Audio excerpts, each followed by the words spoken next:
Ladies and gentlemen, welcome to Kasterborous. My name is Christian Cawley, and this is edition, we think, 502, which means it's part of the celebration of our 500th episode, which we think we've hit. We might have hit it already. It might be in a few weeks. It might be this one. We don't know. There's been a bit of a loss of ordering of our numbering system, but we know we've done around 500. So we're celebrating that fact with a series of podcasts. These come out on Patreon first, ad-free, and with additional content. This edition, for example, has a bit of video that goes with it. I'm talking this time to Brian Terranova and later on to James McLean. We weren't able to align schedules, unfortunately, but what we are doing is talking about the early years of the podcast, why we started this podcast, and how we think it's still going after nearly 20 years. Next year it will be 20 years.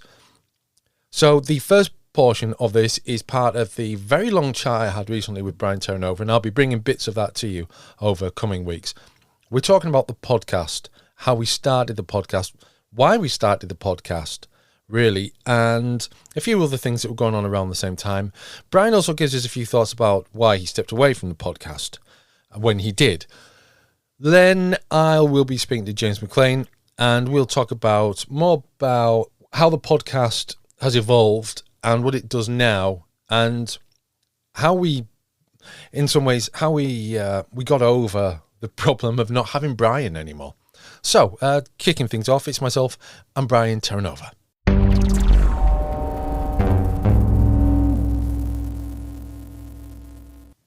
I'm joined by Brian Terranova, important part of the Kasterborous podcast and Kasterborous website that we used to have and then pretended that we didn't have, and then we kind of went back to having it. How are you, Brian?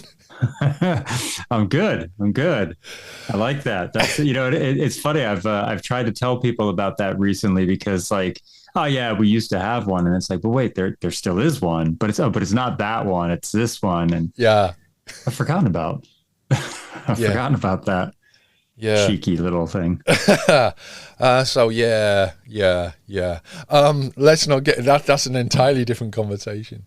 We first. We're going to talk about starting the podcast, and right. But when we first kind of came into contact I think it was it was either via email or it was via the Kasterborous forum, but I can't remember which.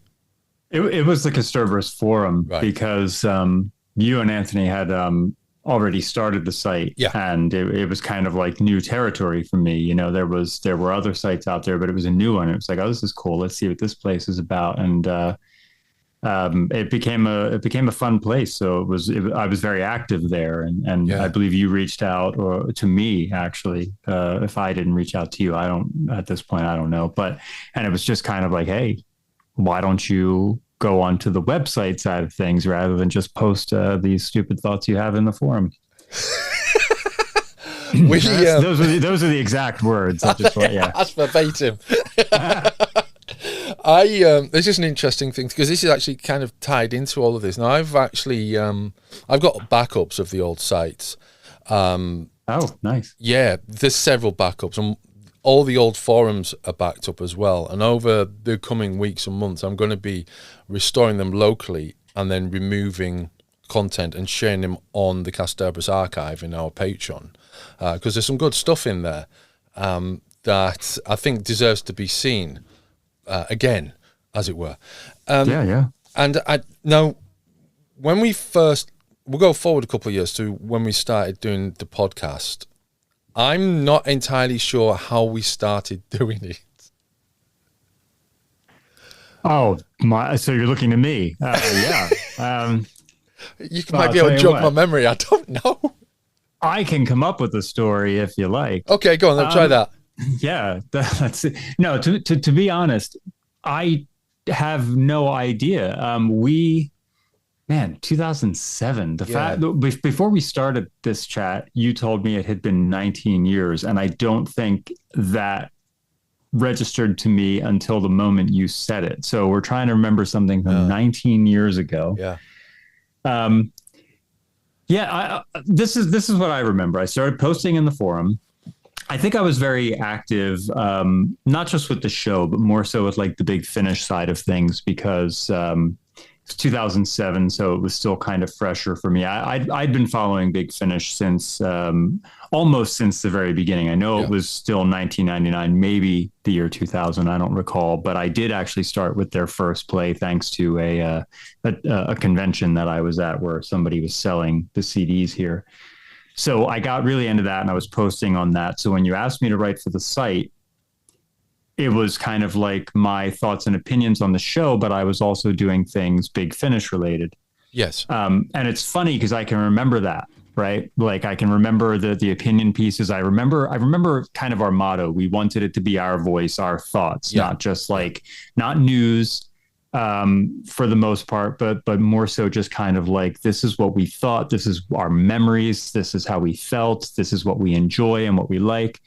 But when it comes to the podcast, the only thing I remember is the name. We very much clocked on early, like, oh, well, podcast is PODCAST, and we have Kasterborous with a K, and we can make it podKast with a K. And it was just kind of like, that's cool. That'll stand out. But I don't remember how we actually came to it. I know I was very active with filmmaking. So maybe I might have suggested doing videos or something, but it can't just have been me. Like, you used to DJ, so maybe you threw it at us. I don't know. All I can remember is I remember that you were recording it and editing it early on. And then... Oh, that's right. Yeah. And then when James came on board for the first year, he was also doing that. And then I sort of picked up the reins for doing that.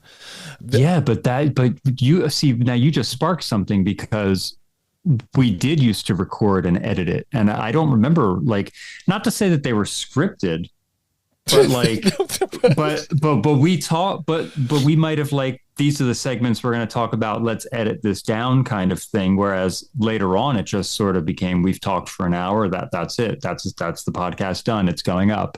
I don't think we really did a lot of editing. But in the beginning, we did. Okay. I think we tried to play around with the format, right? Did we not? Like, we tried to actually do things with it? We were certainly doing things with it. I'm just going to bring up the first few episodes to see if these jog your memory at all, okay?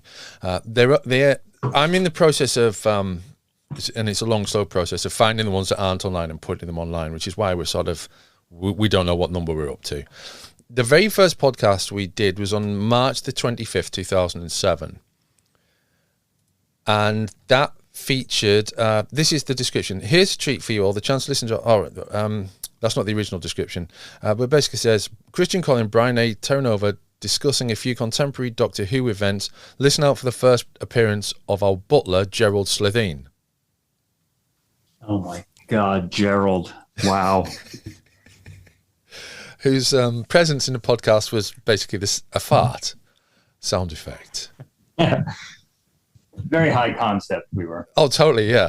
Now, by the time of the second one, now originally they were called, like, the first podcast the Set. I was named them after Blackadder series until I ran out of... Until we got past number 4, and they were like, oh, hell. So I've renamed them slightly. In our second podcast, Brian Terranova and Christian Cawley chat about 2 recent Doctor Who episodes, Smith and Jones and the Shakespeare Code. So I've gone very basic on that one. And then on podcast the third, Kylie Minogue casting Doctor Who. And as with previous podcasts, we have a special guest, this time at long last, the man who denies Daleks can fly. Oh my God, I remember that. Yeah.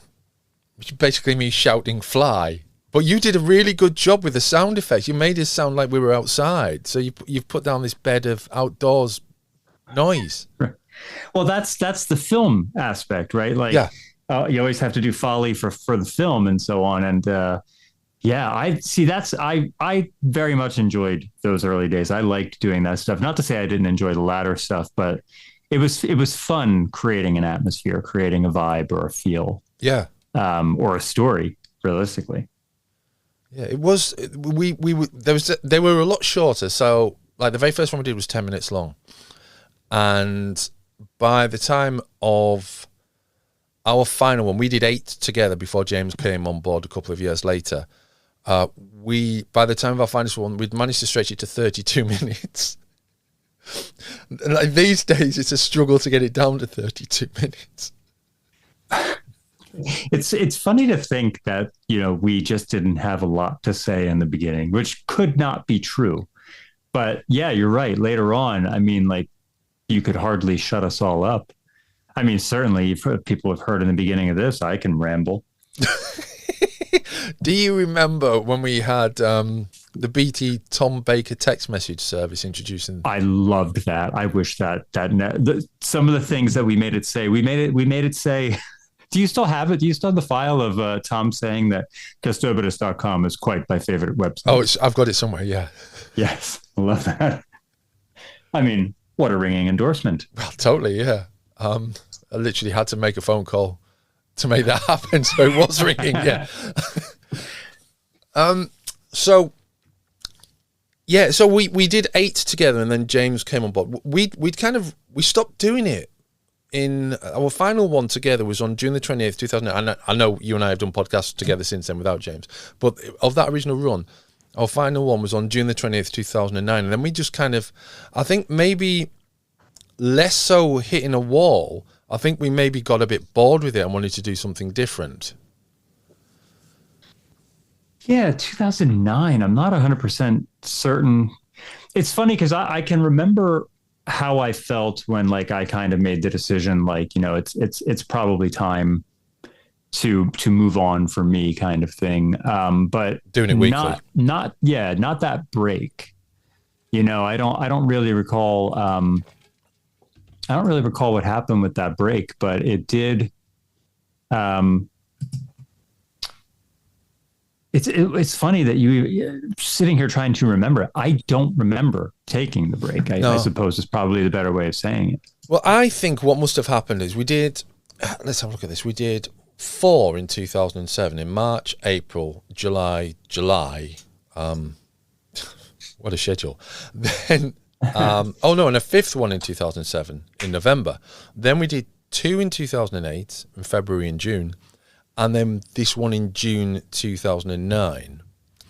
And then early 2011, James messaged me and we remounted it and we started doing it, the basic version of what we still do now, I suppose.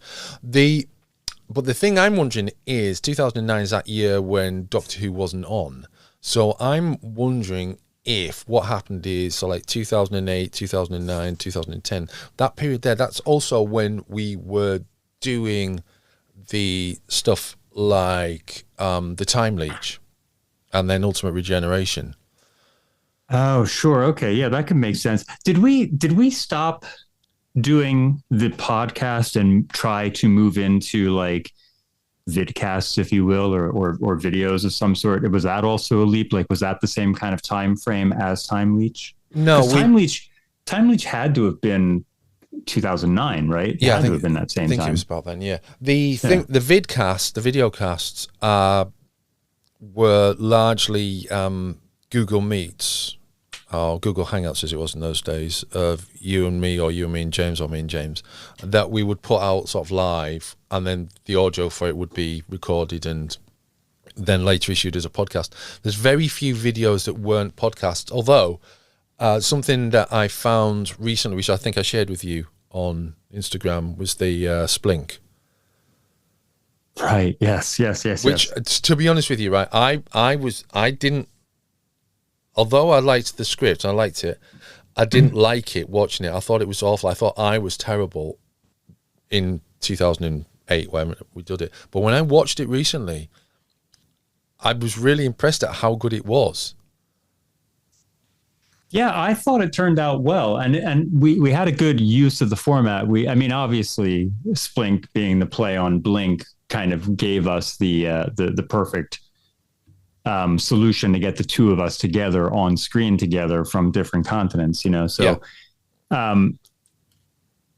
But I was always happy with that, and honestly, like I still think in terms of that today. I'm trying to work on a film series with some friends here and so on. And one of my friends is in Australia, and I keep wanting to try and get him involved. And I go back to that, like, okay, how can I play with that video format, right? Like not just have him on the screen talking like it's a video message. is there something else I can do with that? Can I have it filmed in such a way that, like, you know, somebody, he has somebody film him, like the door opens, you see him in a room kind of thing, but on the other end is really me. So we really are, quote, in the same room together. Right.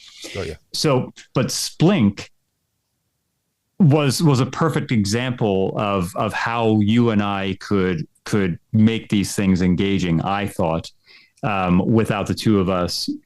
You know, we sit here now doing this podcast. The two of us can have this conversation. Unless we told people, no one would really ever need to know that we weren't in the same room together, you know? Yeah.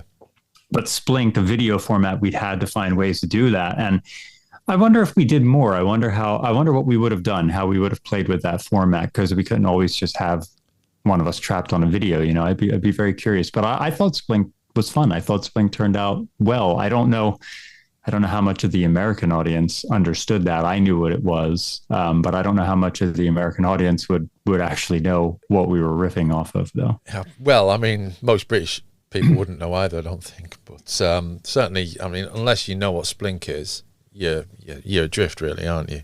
I guess it's definitely niche, but yeah, I've been impressed with it, and I think because I did a little bit of stand up a couple of years ago, and I've got videos of most of those, and I would say that it's more or less identical what I deliver, the way I deliver it. So yeah, it can't be too bad. I got laughs live, so it must have been funny. My feelings aside for why I stepped away is one thing, but if the podcast had become popular enough that was the job, of course I would have never stepped away. That would have been the dream. That would have been amazing. You know what I mean? But that's another. Instead, it was trying to balance your life and this thing. The thing with the podcast as well, at the time of, so 2013 through the 2015, the podcast had amazing listenership. Mm-hmm. Right. I shared these figures. I'm not going to say them out loud now, but I mean, I shared them with you at the time. I also shared them with Gareth Kavanagh, who said that's more than an ITV4 daytime show. Wow. Yeah, so right. The listenership of the podcast, 10 years ago, I want to say, a bit more than 10 years ago, was really amazing. But there wasn't that kind of framework that you have now for podcasts to actually make money for the creators. So that was completely missing. If we'd had, things like Patreon now, that we have now, if we'd had that 10 years ago, then that would have been realistic. Yeah. And, and that's something I think about, like, even with my friends and I, we were always making movies over the years. And I think about it growing up, if I had YouTube the way the kids did now, you know, we would have absolutely moved into into that territory and ideally had been making a living off of that. And I'm not saying by no means am I saying that's a failing of the podcast. It's like you said, it wasn't really the means at the time, it would have been amazing. I would have loved it. That's what we are doing right now. I absolutely love this. Just, our voices, our opinions, our conversations. These are fun. If other people find them enjoyable too, that is great. We all listen to podcasts. We all watch interviews, If it could have become the day job in some way, I would have been merging the thing that you love, like a hobby of yours or something, with your actual job, that has to be so absolutely rewarding. Right? Yeah. That would have been great. But as it turned out, the show, as we said, was becoming something that I didn't enjoy, and talking about it on a weekly basis while trying to juggle the things that were happening in my personal life were not making for a good situation for me. It's not easy. So it was a very difficult decision to hear you say you wanted to sell the site and to go, I'm on board with that, right? Because I had to also agree to this, and it was a very difficult decision to that, and it was also sad to see it happen. But it was also a difficult decision to what I ultimately did was tell you guys, like, I think I need to step away. I didn't come to that lightly. There are days where I'm like, oh man, I missed that. Right. But it made sense at the time.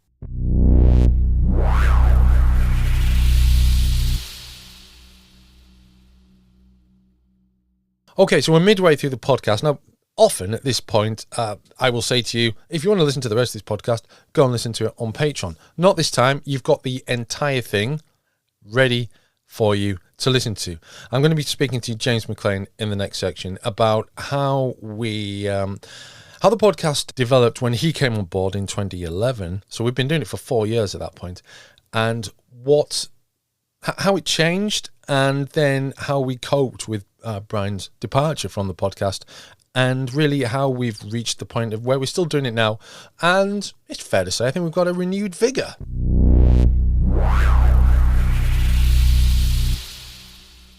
When we first started doing the podcast, and it was just me and Brian did all the recording work. So we'd use like Skype call record at my end, and I think he was using GarageBand or something at his end. And then he would edit it, which can't have been particularly difficult in terms of length, but we were kind of aspiring towards sort of nonsensical levels of like sounds and like soundscapes and stuff in some episodes. So there was that aspect of it. But when you came on board, you started doing the editing as well, and it was probably about 2 or 3 years before I took that over. Now, how difficult or easy was it what level of time were you putting into that? At the time, more than I did like when I occasionally do edits. Now, it's a longer, more laborious process, and I think it always was, because I'm always aware, as you all know as well, when you edit yourselves, you become very aware of the spaces and the ums and the and it's like, do we keep them in? Do we smooth it out? Those were always the things which were more my thing later. While earlier, I think it was, again, the format was kind of fresh and exciting. And how can we make this? Okay, there goes another something unique. And I think that was kind of where I was when we were editing it back then. Was how do we keep it tight and keep it interesting? And keep it different to what I was imagining other podcasts were doing, which was difficult because I didn't like listening to other podcasts. Yeah. But knowing nerds, I could imagine what they were producing. And yeah, because it was an era where, the sort of the clickbait monetization of audio discussions hadn't quite happened yet. Yeah. So I remember we weren't really thinking about, is this too baity or not? Is this going to like trigger clicks or not? I think that sort of started to become more, we became more aware of that. I think it's like 2012, 2013. I think that's when social media started to move more into that space where people could monetize, and thus stuff was becoming more clickbaity. And it was like, well, when talking about Doctor Who, how do we talk about it in a way where we're not sort of trying to rile people up to listen to our show? So I think, to be honest, I have very little memories of those early ones in terms of editing. I remember editing some of the Millennium ones I was doing before yours, and using, I think I had I had a Mac at the time, and using, and it was really much an iPod space, and it was like dropping images in for video spaces like YouTube, and trying to keep it all, on an iPod, so you get little images and stuff that would come up so it felt like a different era. It's weird because at the time you're in an era where we never say we were leaders, but you were in a space where there were no leaders, kind of. Everyone was just doing their thing. And now you're in a space where you're aware that automatically you are the garage band, and the big leagues have got the money. And like we were saying, the absurdity, still very funny, but an absurd watch of Harry Hill's most recent podcast. And that's what you're against now, or Sophie Aldred's podcast, or the two guys from Firefly's podcast. Yes. Everyone has, and that's where it is. And so, you're kind of aware of your sort of irrelevancy, and it fascinates me in the sea of that you still got people listening to it, which, that gets me. Why you would listen to this when you could be listening to Sophie Aldred or Nathan Fillion or Katie Sackhoff or all these big sci-fi names doing their own podcasts. And I genuinely am interested in like where is the difference in the contribution? And I think there probably is a difference. If you listen to those podcasts, there is a difference because these people are not. They're not analysts of the culture. They are contributors. They're the focus of it, aren't they? They're the focus, but they're also a component of it. Yeah. So their perception and the way that they talk about and think about it is very different to say how we would. And I think to a degree, maybe that's why people still listen to podcasts like this. Not in the same numbers as those who listen to, and sure. I listen to some of those as well. I'll occasionally listen to the Decon podcast for the Star Trek Enterprise lot, even though I never particularly liked Enterprise.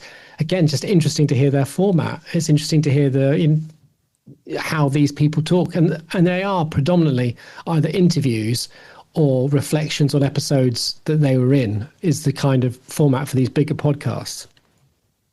So maybe we just have more freedom as well. Maybe people just like the idea of listening to people who are like them, who are not, I don't know. But yeah, I don't know whether listenership, not in numbers, but in kind of the reason to listen has changed since we started. But yeah, but it would be interesting stuff to know. It's like, why do people listen to sort of garage band podcasts? Shit? Yeah.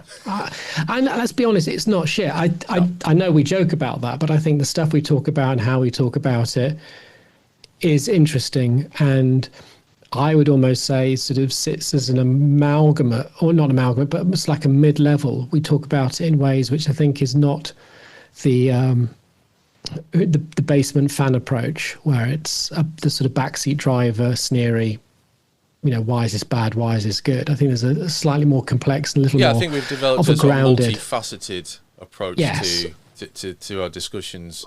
We're there to analyse and understand rather than to subjectively approve or disapprove. It's about trying to get to understand why things are as they are rather than why they should be something else.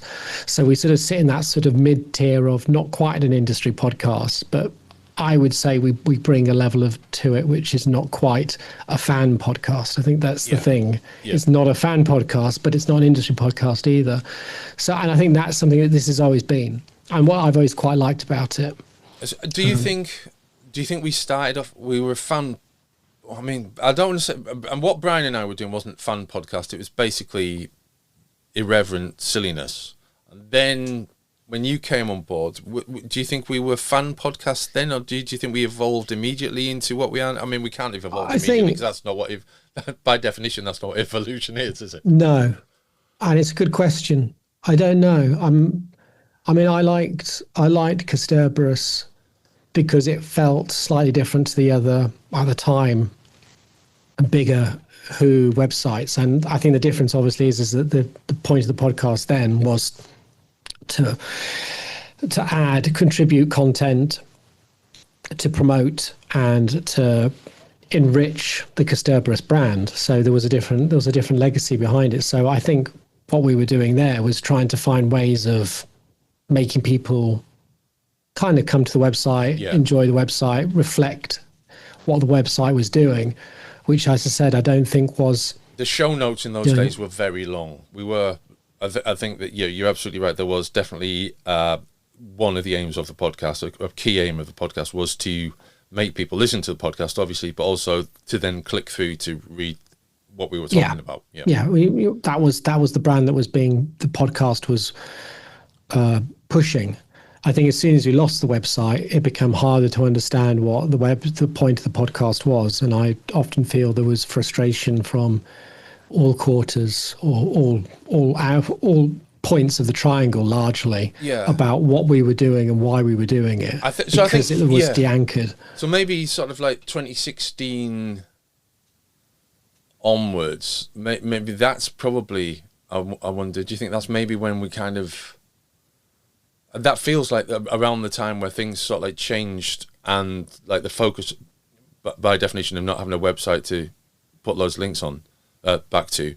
That's when the conversation became more the sort of format, for want of a better term, of what we have now started to come into shape. Yeah, there was a bit of a, I think there was a wilderness years. I'm not sure what years it would have been. It was after Kasterborous, you'd sold Kasterborous. I think it was around the time where, for various reasons, personal and of taste, Brian started to step back a bit. Yeah.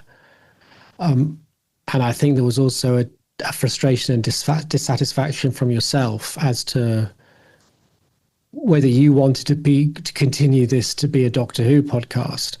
But I think the ultimate problem is that when you build your foundations in a certain place, it's very hard to, you build a saloon in a Wild West town.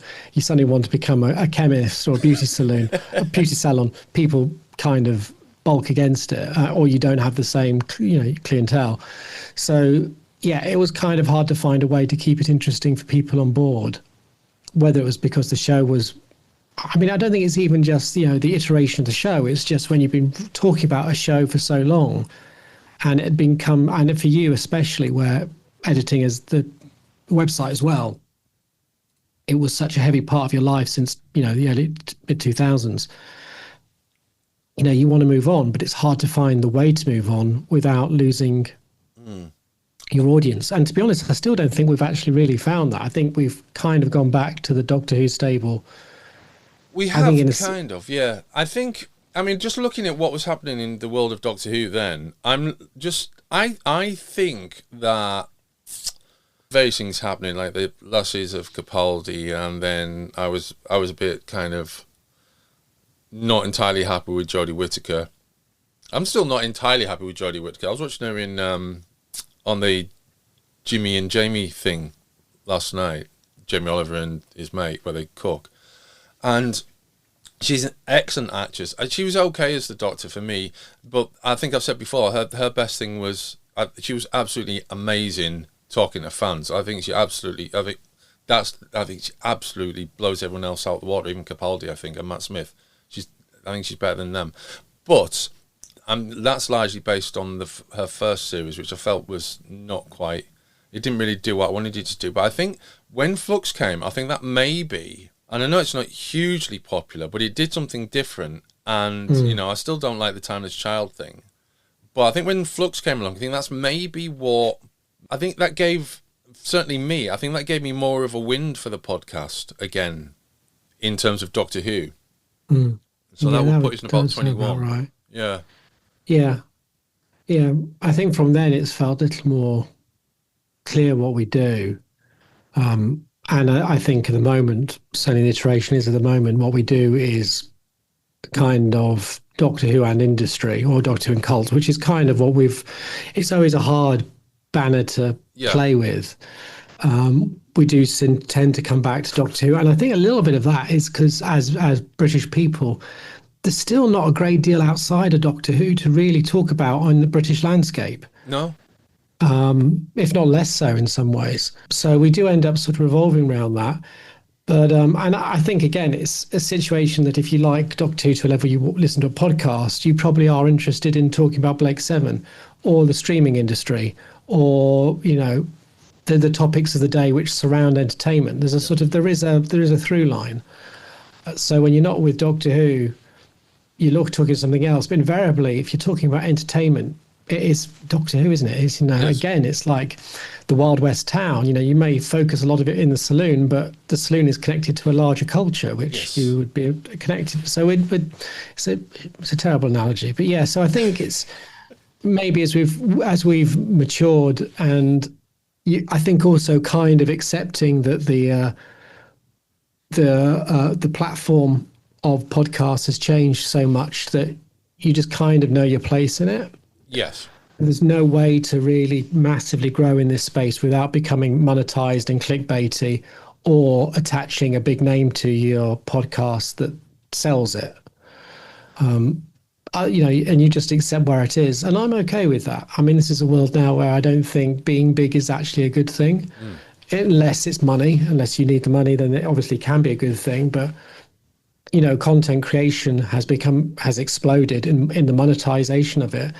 But it's such a battle to maintain relevancy, to maintain your IP, maintain that rolling flow. you either move up or you fall out. And I don't think, as I say, that's what this was about. This is going back to the BBC, to educate, entertain, and inform. Educate, inform, and entertain. Entertain has been the last of those three in the BBC's eyes in those early days.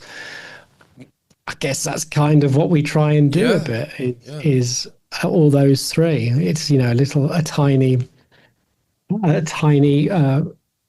microcosm of the BBC identity.